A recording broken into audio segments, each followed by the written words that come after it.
اعوذ باللہ من الشیطان الرجیم بسم اللہ الرحمن الرحیم اللہم صلی علی محمد وعلی آل محمد کما صلیت علی ابراہیم وعلی آل ابراہیم انک حمید مجید اللہم بارک علی محمد وعلی آل محمد کما بارکت علی ابراہیم وعلی آل ابراہیم انک حمید مجید۔ اللہ جل شانہ کو بے حساب کرم احسان اس ذات کا کہ جس نے ایک دفعہ پھر قرآن مجید سمجھنے کے لیے یہاں پہ اکٹھا کر دیا۔ آج ہم انشاءاللہ 15واں پارہ سورہ کہف کی آیت نمبر 69 سے آگے اپنا سبق شروع کریں گے۔ سورہ کہف آیت نمبر 61۔ اعوذ باللہ من الشیطان الرجیم بسم اللہ الرحمن الرحیم۔ قال فإن اتبعتنی فلا تسألنی عن شیء حتی احدث لک منہ ذکرا۔ اس آیت کو سمجھنے کے لیے پچھلی آیت کو بھی پھر دہراتے ہیں۔ قال ستجدنی ان شاء اللہ صابرا ولا اعصی لک امرا۔ کہا موسیٰ علیہ السلام نے ستجدنی، آپ پائیں گے مجھ کو، انشاءاللہ اگر اللہ نے چاہا، صابرم صبر کرنے والا۔ یہ ایک بات ہوگی، اور دوسری بات انہوں نے کہی ولا، اور نہیں، اعصنی، نافرمانی کروں گا، لک امرا، آپ کی کسی بھی کام میں۔ اب یہاں پہ مفسرین کہتے ہیں کہ دو باتیں موسیٰ علیہ السلام نے کی ہیں، کہ ایک تو یہ کہ آپ، اللہ نے اگر چاہا تو میں صبر کروں گا، انہوں نے یہ کہا تھا کہ آپ نے صبر کرنا ہے، اور دوسری بات انہوں نے کی کہ میں آپ کی نافرمانی نہیں کروں گا۔ پہلی بات میں انشاءاللہ کہا، اور دوسری بات میں انشاءاللہ کہنا بھول گئے۔ یہ پیچھے بھی آپ نے پڑھا تھا نا، یاد ہے اسی صورت میں، کہ ہر کام کرنے سے پہلے اللہ کو ضرور یاد کرنا ہے، اللہ کی رضا کو شامل کرنا ہے انشاءاللہ۔ اور آگے جب وہ 3 کام ہم پڑھیں گے تو ہمیں سمجھ آ جائے گی کہ جہاں پہ انہوں نے انشاءاللہ کہا وہاں پہ تو اللہ نے ان کی وہ اسی طریقے سے کیا، اور جہاں سے وہ ان کی کہ نافرمانی نہیں کروں گا، یہ بات یہاں پہ انشاءاللہ نہیں کہے گی، انشاءاللہ بھول گئی۔ اللہ تعالیٰ نے ہمیں سمجھانے کے لیے سارا کیا، ورنہ اللہ کے انبیاء جو ہوتے ہیں وہ بھول نہیں سکتے۔ تو اس حکم کی ان سے آگے جا کے کتنی دفعہ جو خلاف ورزی ہوئی، اور پھر آپ آگے اس کو دیکھیں گے۔ قال، کہا، فإن اتبعتنی، کہ اگر آپ میری اتباع کرتے ہیں۔ اب کالا کہا کون؟ حضرت خضر علیہ السلام نے، کہ اگر آپ نے میرے ساتھ چلنا ہے، میری پیروی کرنی ہے، فلا، پس نہیں، تسألنی، کوئی بات کرنا مجھ سے، کوئی سوال کرنا مجھ سے، میرے ساتھ اگر چلنا ہے تو میری یہ شرط ہے کہ آپ نے خاموشی سے میرے ساتھ چلنا ہے، میرے ساتھ کوئی بات نہیں کرنی، مجھ سے کچھ پوچھنا نہیں ہے۔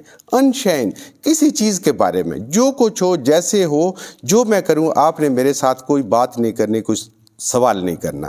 حتیٰ، یہاں تک کہ احدثا، کہ بیان کر دوں، حدیث سے نا بیان کر دینا، لکا، آپ کے لیے، من ہو، اس کا، ذکراً، مذکور، کہ جو اس کا کام کا کوئی عمل ہے جو میں کروں گا، اس کا میں خود آپ سے ذکر کروں گا، تو آپ نے اس سے پہلے مجھ سے کوئی سوال نہیں کرنا۔ یہ حضرت خضر علیہ السلام نے حضرت موسیٰ علیہ السلام سے شرط رکھی کہ میرے ساتھ اگر آپ نے چلنا ہے تو یہ کرنا ہے۔ تو یہاں پہ مفسرین کہتے ہیں کہ علم سیکھنے کے جو آداب ہوتے ہیں کہ قبل از وقت سوال نہیں کرنا چاہیے۔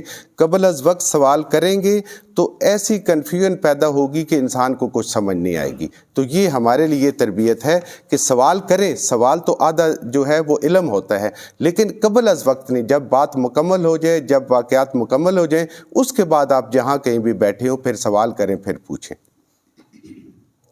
فانطلقا، تو پس وہ دونوں چلے۔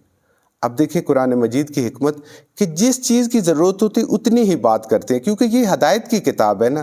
اب دیکھیں یہاں پہ تیسری شخص کا ذکر نہیں ہے، کیونکہ موسیٰ علیہ السلام نے سیکھنا تھا، خضر علیہ السلام نے سکھانا تھا۔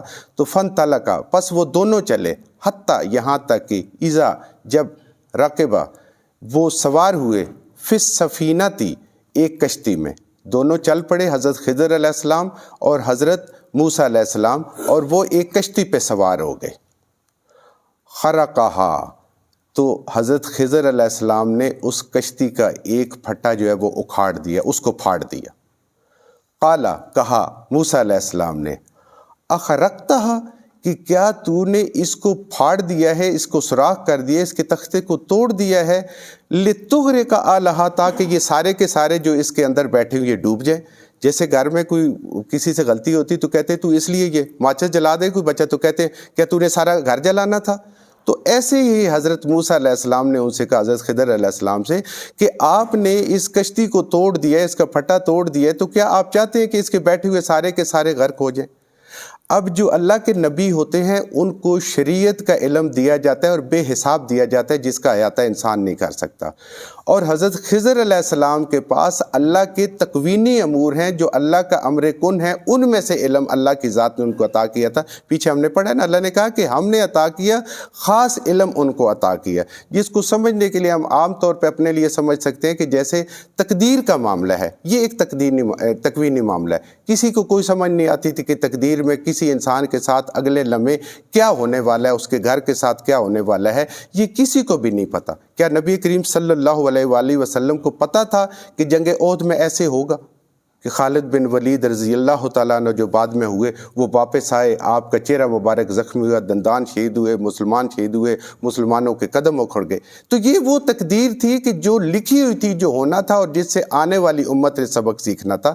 تو انبیاء کے پاس چونکہ شریعت کا امور ہے، تو اب ایک کشتی میں آپ سفر کر رہے ہیں تو کسی انسان کے پاس کوئی حق نہیں ہے کہ اس کو نقصان پہنچائے، لیکن حضرت خضر علیہ السلام نے اس کو نقصان پہنچایا، اس کا پھٹا توڑ دیا۔ انہوں نے کہا آپ تو سب کو ڈبونے لگے تھے۔ اب یہاں پہ نبی کا بولنا وہ بالکل بات بنتی ہے، کیوں کہ انبیاء جو ہمیں سکھاتے ہیں یہ جو ظاہری دنیا ہے اس کے ساتھ ان اسباب کو سامنے مد نظر رکھتے ہوئے اللہ کی ذات کے ساتھ جو ہے وہ ساری کی ساری حکمتیں جو ہوتی ہیں وہ اللہ کی ذات سمجھتی ہے۔ یہاں پہ ایک ایسی ایک مثال ہے نا انسان کی، کیونکہ انسان بہت تھوڑے دیکھتا ہے، جس کو کہتے ہیں نا کہ ایک وقت جو ہو رہا ہوتا ہے وہی اس کے پیش نظر ہوتا ہے۔ کہ ایک بہت بڑا جو ہے نا وہ تاجر ہے، بزنس مین ہے، وہ جا رہا ہے امریکہ، جا رہا ہے کوئی بہت بڑا کنٹریکٹ کرنے کے لیے، اس کو لاکھوں کروڑوں کا جو ہے وہ فائدہ ہونے والا ہے، بڑی خوشی تیار ہوتا ہے، سارا کچھ صبح نکلتا ہے۔ تو جب نکلتا ہے کسی بھی وجہ سے کچھ بھی ہو جاتا ہے تو اس کا جہاز جو ہے اس سے چھوٹ جاتا ہے۔ تو اب آپ خود اندازہ کریں کہ ہم میں سے بھی کوئی ہو تو ایئرپورٹ پہ ہمارا کیا حال ہوگا۔ ہماری شاید آنکھوں سے بھی آنسو ہوں، دل ٹوٹا ہوا ہوگا، غمگین ہوں گے اور کہیں گے اس سے برا دن زندگی میں شاید ہی کوئی آئے گا، یہ آج سب سے برا دن تھا، پتہ نہیں کیا ہوگا، کس کا چہرہ دیکھا، کیا کیا، فلاں کیا، کرتے کرتے کوستے آخر واپس آنا پڑے گا ایئرپورٹ سے۔ اور جب واپس پہنچے نا وہ تو گھر ٹی وی لگائے تو پتہ چلے وہ جہاز راستے میں کریش ہو گیا۔ میں کہتا شکر الحمدللہ، یہ نقصان تو بہت تھوڑا ہے، پتہ نہیں میرے ساتھ تو کیا ہو جاتا۔ تو ہماری انسان کی سوچ اتنی ہے، تو اس لیے یہ جو تقدیر کے فیصلے ہوتے ہیں، جو اس طرح تکلیفیں آتی ہیں، یہ جو ہم 3 واقعات پڑھیں گے، اس کا مطلب یہ ہے کہ ہم سیکھیں کہ اللہ کی ذات ہر حال میں ہمارے ساتھ اچھائی کر رہی ہے، خاص ظاہراً ہمیں وہ نقصان لگتا ہے، تکلیف والی چیزیں لگتی ہیں، بری چیزیں لگتی ہیں، لیکن اللہ کی ذات ہر حال میں وہ ہمارے ساتھ احسان کر رہی ہے۔ لیکن احساس کب ہوگا؟ جب قیامت والے دن یہ حساب کتاب کھلیں گے، پھر ہمیں پتہ چلے گا کہاں کا اللہ کی ذات نے ہمیں بچایا، کہاں کا اس نے مہربانی کی ہمارے اوپر۔ تو ان کو موسیٰ علیہ السلام نے کہا کہ آپ نے تو یہ کام کیا کہ آپ سب کو ڈبونے لگے تھے۔ لقد، بے شک، جہتا، کیا ہے آپ نے یا لائے ہیں آپ، شیئن امرا، ایک بہت تکلیف دہ کام، سب کو آپ نے ذہنی طور پہ جسمانی طور پہ پریشانی میں مبتلا کر دیا، آپ نے تو ایسا کام کیا۔ قالا، کہا خضر علیہ السلام نے، علم، کیا نہیں، اقل، میں نے کہا تھا، انکا، کہ بے شک آپ، لن تستطیع، کہ آپ ہرگز نہیں استطاعت رکھتے، معی یا صبرا، کہ میرے ساتھ رہیں اور آپ صبر کریں۔ تو انہوں نے کہا کہ دیکھیں میں نے آپ کو پہلے کہا تھا کہ آپ سے یہ چیزیں جو ہیں یہ برداشت نہیں ہوں گی۔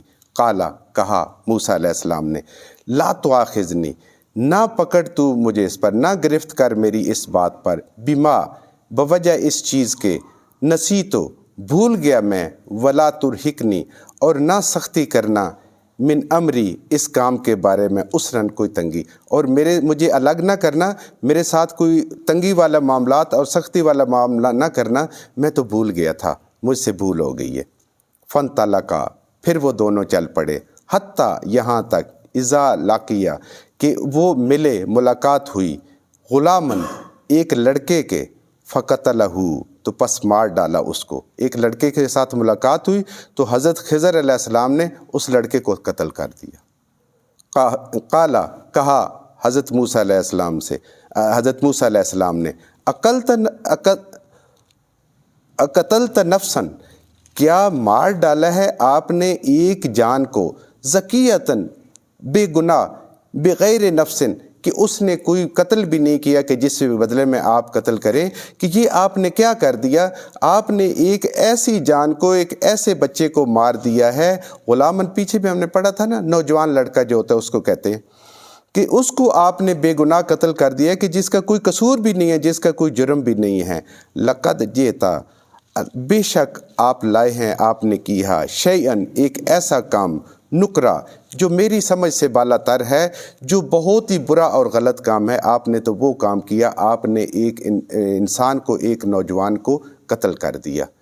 تو یہ قصہ پھر انشاءاللہ آگے چلے گا۔ آج الحمدللہ ہمارا 15واں پارہ کمپلیٹ ہو گیا۔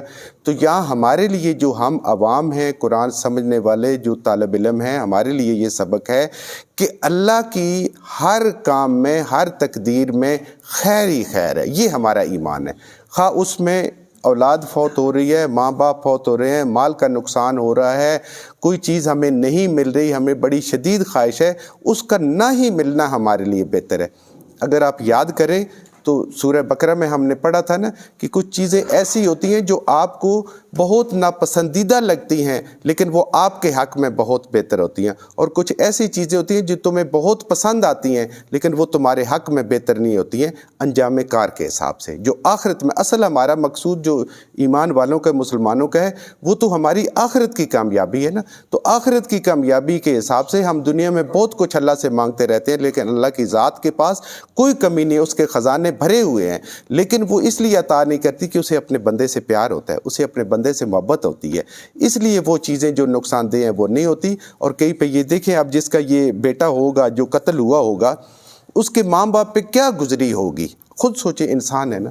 لیکن اب آگے جب انشاءاللہ ہم اس میں پڑھیں گے تو اللہ کی ذات کی کتنی بڑی بھلائی ہوگی۔ تو یہ وہ چیزیں کہ ہمارا تقدیر پہ اور اللہ کے حکموں پہ ایمان جو ہے نا وہ پکا کامل مضبوط ہو جائے، اس دنیا کے جو اسباب ہیں نا ان سے ہٹے کہ جی یہ سب کچھ ہوتا ہے۔ پیچھے اسی صورت میں ہم نے سیکھا تھا نا کہ جو انسان اس دنیا کے مال و اسباب میں دل لگا بیٹھتا ہے، امیدیں لگا بیٹھتا ہے، اللہ سے دور ہو جاتا ہے، وہ شرک کر رہا ہوتا ہے۔ اللہ ہمیں عمل کی توفیق عطا فرمائے۔ جو کچھ ہم نے صحیح سے ہی پڑھا اللہ ہمارے ذہنوں میں، دلوں میں بٹھا دے۔